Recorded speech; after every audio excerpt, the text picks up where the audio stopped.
Section 1. You will hear two colleagues, Mike and Jane, discussing the need for new equipment in their office. First, you have some time to look at questions 1 to 6.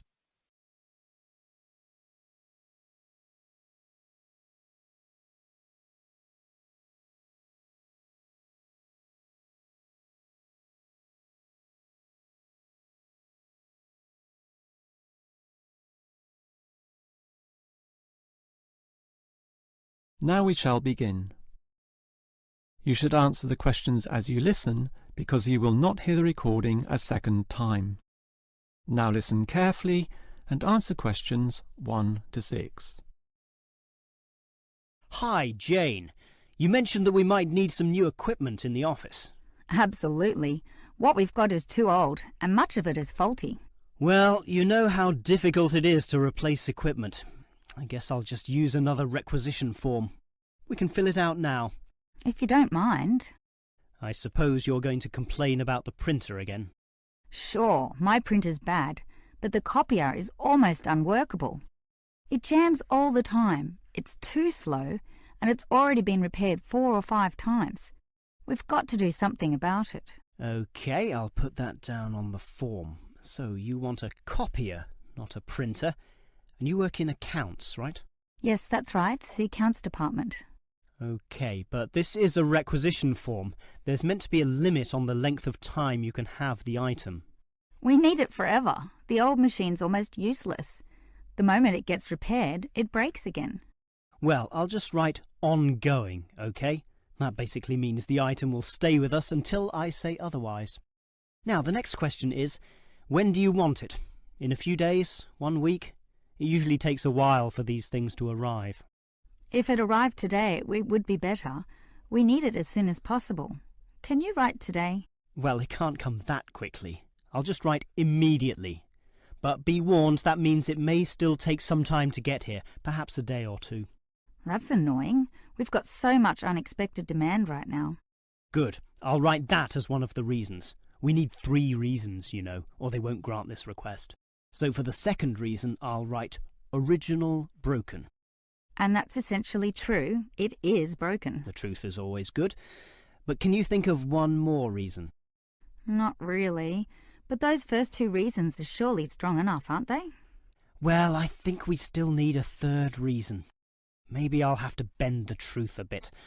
I'll just write, require more functions. OK?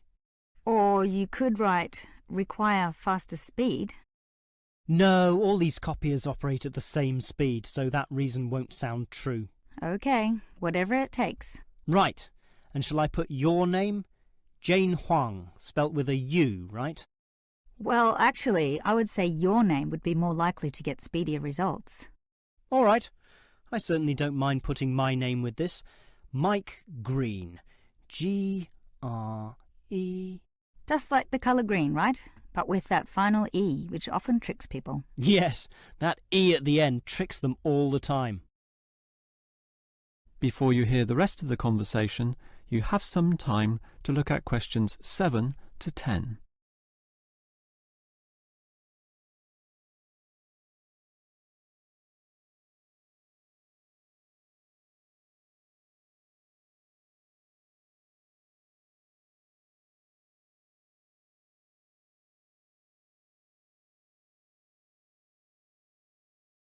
Now listen and answer questions 7 to 10.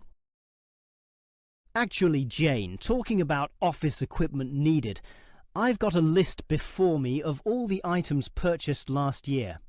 There's certainly a lot, and I can see why the owners are getting concerned. Obviously, some things are necessary in the business, like the 20 boxes of copying paper I've just ordered. And it shows here that last year our office ordered 2 fax machines, which is certainly not excessive, but there's a lot of other equipment on this form which may raise questions. Yeah, but we had special circumstances, Mike. We renovated the office and had to replace all the computers and printers. 17, I think. We actually got the printers from another department, so it didn't cost us. But sure, with 17 people all needing computers, that was a considerable expense, along with the 15 speakers and 16 headphones. Why did we need those? Everyone was using Skype to communicate with clients. They still do, of course. It's a very popular way to communicate. And we have 6 items here as well. Printers? But you said we got them from another department. No, mobile phones, paid for by the company. I remember that for our agents out in the field. They used to use landline phones belonging to the clients. OK.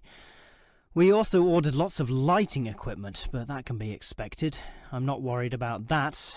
27 lamps and over 34 fluorescent lights. And we needed 13 new mouses as well, to replace some of the old ones. All of the replacement computers had screens, very nice screens, but some of them lacked mouses. Well, at least it wasn't 13 fans like the marketing department has just asked for. All right, so basically the amount of equipment ordered last year was quite considerable, but it was all necessary. That is the end of section 1. You now have half a minute to check your answers.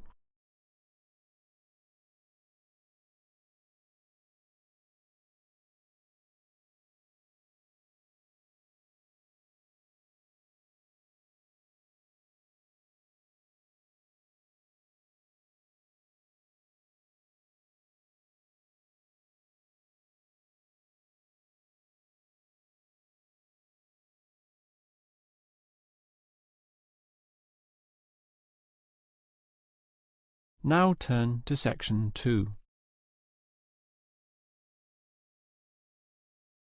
Section 2. You will hear a representative from Easy Travel Travel Agency telling some customers the details of a planned trip to Arthur Island. First, you have some time to look at questions 11 to 15.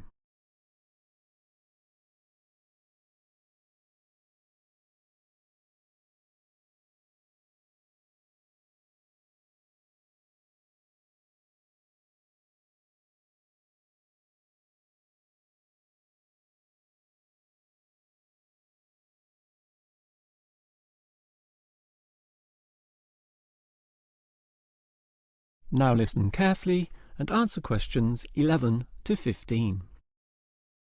All right, hello everyone. Now, you're all here to learn about the trip to Arthur Island. As you might know, the population is about 7,000. That's permanent residents, a far cry from the early days when some 17,000 people lived there. But the advantage of a declining population is that the island has maintained its natural attractions. So now, in the summer, the population swells to 22,000 as tourists flock to this lovely little place to enjoy all it has to offer. It's an interesting fact that Arthur Island was once very isolated, with only a rickety wooden bridge connecting it to the mainland. Heavy trucks could not pass over, as could be seen by the accident in 1971 when the bridge broke. This resulted in the new bridge being built, construction starting in 1972, finishing 2 years later. And since then, business has boomed for the tourism industry. This was helped by the motor racing circuit built there in the 1980s and the reputation for fresh seafood, caught directly from the island's waters, and the famous native wildlife, such as koalas and emus, although I would say, people being ruled by their stomachs, it is the food which really brings them in. Now, the tour bus leaves quite early, 6 in the morning, and it's a long trip, but you'll really enjoy just looking at the beautiful scenery from the window. Still, we understand that you'll need to stretch your legs at some point. For this reason, we used to stop at the Emu Park Wildlife Sanctuary, until Arthur Island developed its own sanctuary, rendering that former stop-off somewhat redundant. Now we stop at the Bass Guest House next to the very interesting worm farm, which you're invited to visit, thus learning all about those humble little creatures. And if you're interested in bigger wildlife, please remember that you'll need to pay the wildlife park entrance fee on the island, so budget for that. Another important point is not to eat too many of the complimentary biscuits with your free tea on the bus, since you should keep your appetite intact so that you can indulge in some of the great eateries on the island, for example, at the famous Reggie's restaurant. Before you hear the rest of the talk, you have some time to look at questions 16 to 20.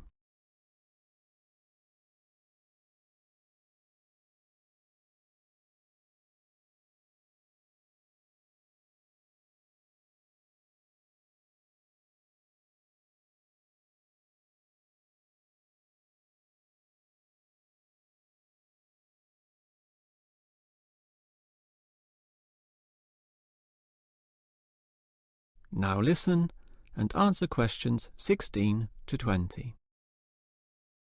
All right, you know about the history of Arthur Island and the details of our tour there, so let me now tell you a bit about the specific sites and attractions on the island itself. It's a small place, but there's a lot packed in there. If you want to cuddle a koala, the wildlife park is the first place to go. That's on the most easterly point, a small promontory sticking out into Bass Strait. But be careful, the wind can be very strong. Hold on to your hats, literally. By that time, you'll probably be ready to eat, and you could choose between Reggie's restaurant or eating at the nature reserve, or at some of the restaurants right in the middle of the island. If it's Reggie's you want, take the complimentary bus down to the southern tip. Reggie's is right on the port, taking its famous seafood directly from the boats. How fresh is that? But to save time, you could go northwards to the very opposite point of the island and eat at the restaurant in the nature reserve, then go and see the beautiful coastal scenery there. And what better way to do this than cycling? There are many trails, and Anderson's Beach also offers some beautiful opportunities for cyclists, as well as for swimming and surfing, of course. Get the bicycles, however, on the opposite side of the island, in the main township. Finally, you might want a reminder or souvenir of your trip. Obviously, there are souvenir shops all over the island, with many at Anderson's Beach. But the main spread of tourist shops is centrally located and right on the main road so that they are accessible to everyone, no matter where you are. Yes, at Arthur Island, you'll find everything you want to do and more. Now, do you have any questions? That is the end of section 2. You now have half a minute to check your answers.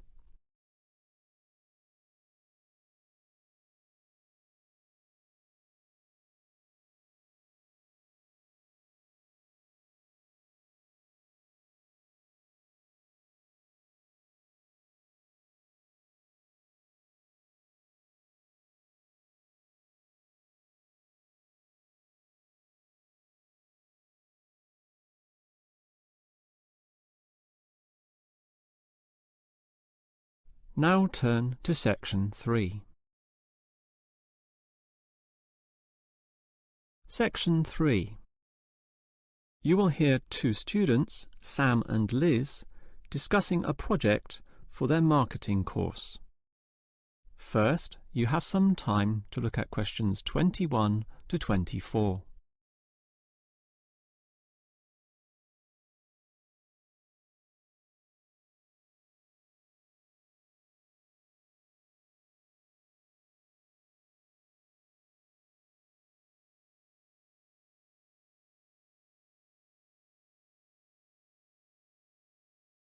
Now listen carefully and answer questions 21 to 24. Liz, I'm getting really worried about this marketing project we have to do together. Assessment is based on a single year-long project. Oh, don't worry, Sam. All it takes is appropriate planning. I used to work in finance and we always divided the year into quarters. So let's just do a quarter-by-quarter year-long plan. Well, I intend to firstly interview people. I mean, we need raw data for this project, right? Okay, that's your job. So we just need to coordinate my contribution so that we don't double up at the beginning. I can carry out the research on all the theoretical issues and background, for example. Well, why don't you do the summaries of the main texts as well? You know, write them up. Oh, I think we know those texts well enough already, and it's only optional anyway, so let's not bother with it. OK.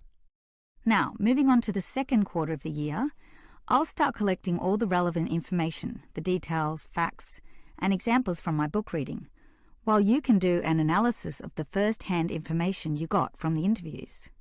OK, and then it's break time. I would say by then, mid-year, both you and I will have to decide on our point of view. And how we'll support it in the essay, and based on that, we can work together on designing an appropriate structure for the final writing, when we present everything. We'll need a bibliography, of course. I could do that in the third quarter, but since you did all the theoretical research, it would be a better job for you. We can do that at the very end of the year, but I'll make the preliminary list as I begin writing the essay proper. Meanwhile, you can begin sorting out the numerical data into easily readable formats. That's what the other students will be doing. You know, grouping statistics in tabular form or making graphical representations. And in the last quarter, we can proofread each other's work, allowing a different set of eyes to be involved. So I'll check your writing for any mistakes, typos, or logical problems.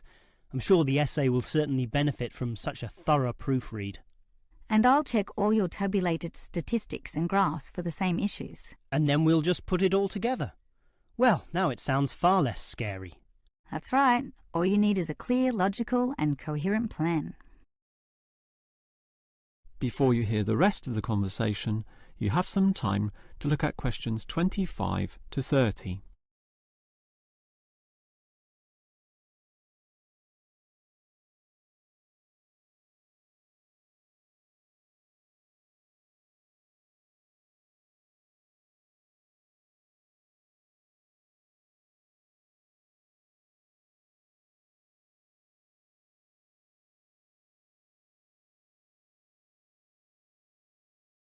Now listen and answer questions 25 to 30.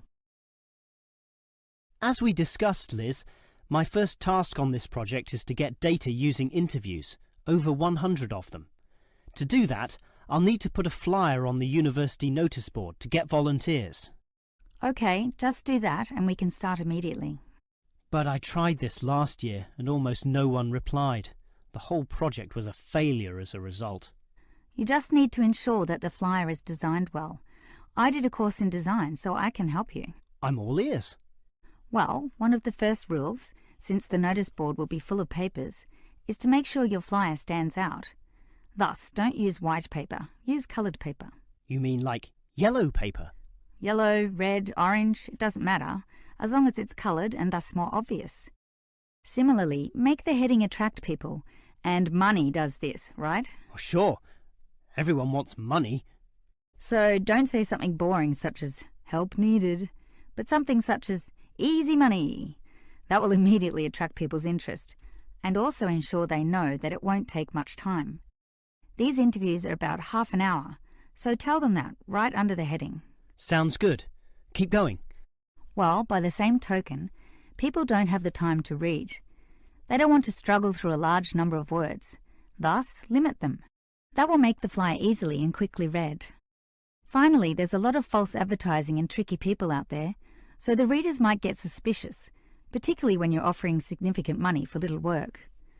You need to thus assure them that this is legitimate. So, at the very top of the page, make sure you indicate that the scheme has been approved by the course convener. Just some writing saying this, but you should also add a signature. It doesn't matter who signs it. People don't read it anyway. In fact, you could even sign it yourself. Don't worry, I can get a legitimate signature. But you should definitely include a stamp, which is more reassuring to the readers. What sort of stamp? The department stamp. Some people put the university stamp, but to be honest, anyone can acquire that from the student union. A stamp from your department shows much more authenticity, and that way everyone will feel that the scheme is legitimate, and hopefully be willing to give you a ring. So that's it? It's all finished? That's it, apart from the contact details at the bottom of the page, of course. Of course. Hey, that was some useful advice. I think a flyer like that will really draw them in. Thanks for that. No problem. That is the end of section 3. You now have half a minute to check your answers.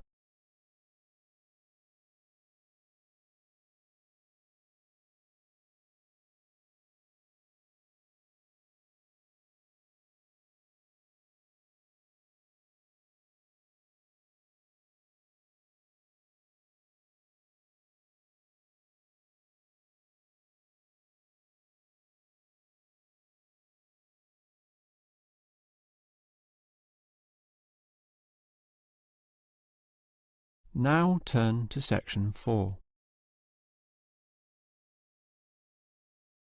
Section 4. You will hear a lecturer discussing movie ratings. First, you have some time to look at questions 31 to 34.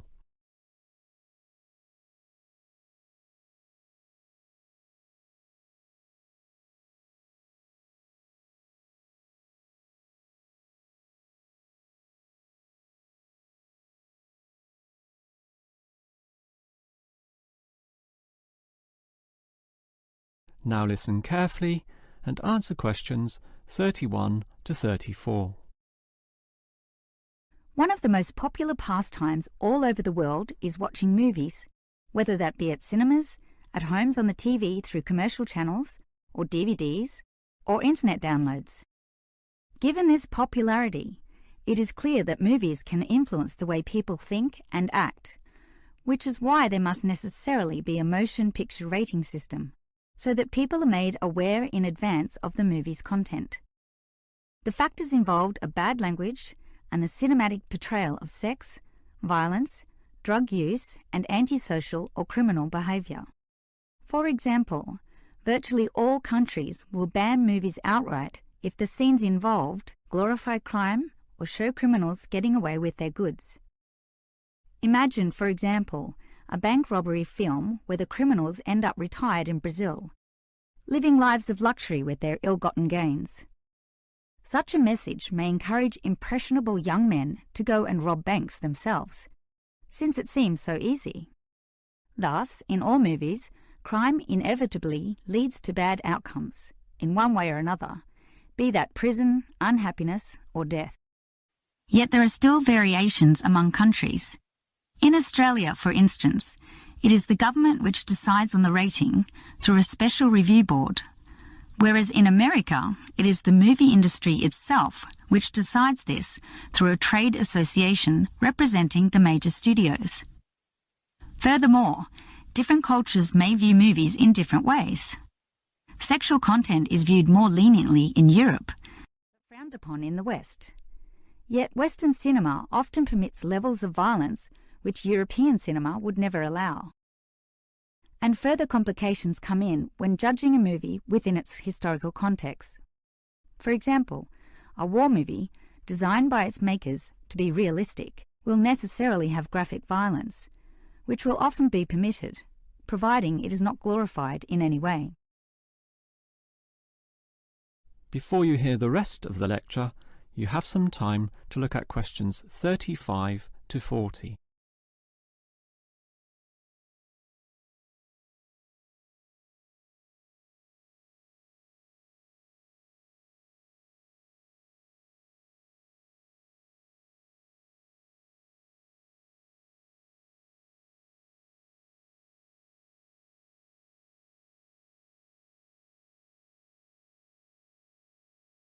Now listen and answer questions 35 to 40.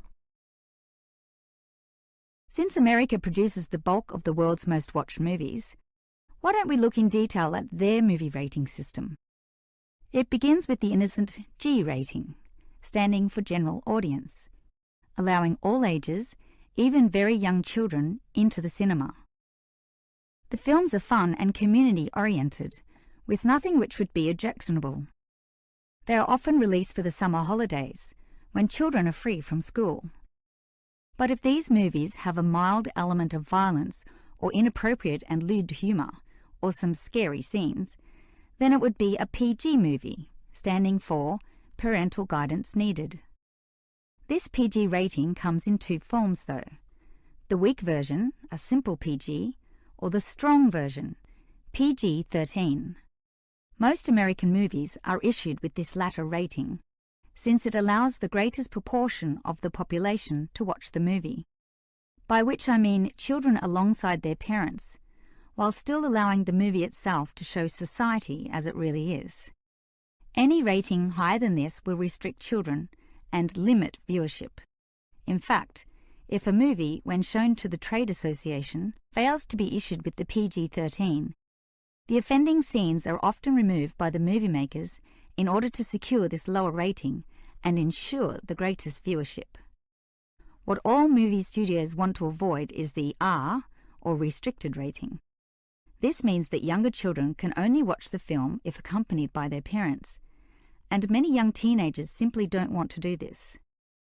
These films might have swearing, drug use, or horror scenes with blood and gore.